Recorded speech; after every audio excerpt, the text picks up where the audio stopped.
परमार्थाचं क्षेत्र काम करा ना, कष्ट करा, धंदा करा, दुकानदाऱ्या करा, अरे चोऱ्या करा. काय सांगितलं जोग महाराजांनी? काय सांगितलं? त्यांचं चरित्र वाचा महाराज. जोग महाराजांनी सांगितलं तुम्ही नाल्या उपसा पोटासाठी, पण परमार्थाचा पैसा घेऊ नका महाराज. हे कोणाच्या ध्यानात आहे का? आणि हे कोणी बोलतं का? आज जग मुक्त होईल, उद्याची दिवस लागणार नाही.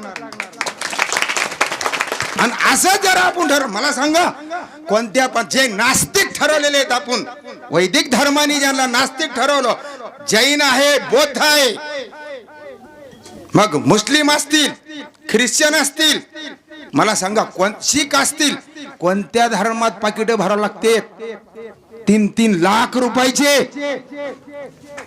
कुठं चालतं का हे? एवढा भ्रष्टाचार करणारे कुठे महाराज?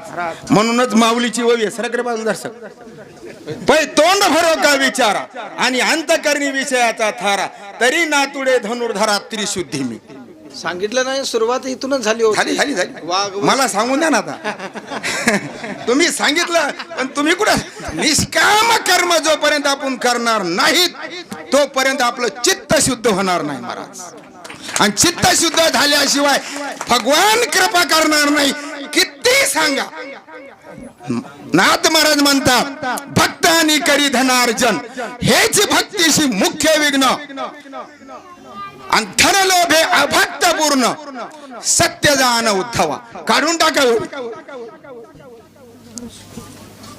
कशामुळे चालतंय महाराज? तुम्ही जर तुमचं अज्ञान, हेच आमचं महाराजाचं भांडवल आहे महाराज.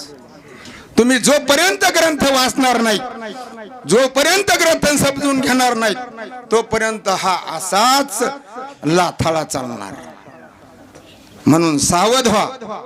आणि आपलं कर्तव्य काय आहे, आपण काय केलं पाहिजे, कशाने आपलं कल्याण होईल, याचा विचार प्रत्येक जीवाला अधिकार आहे महाराज.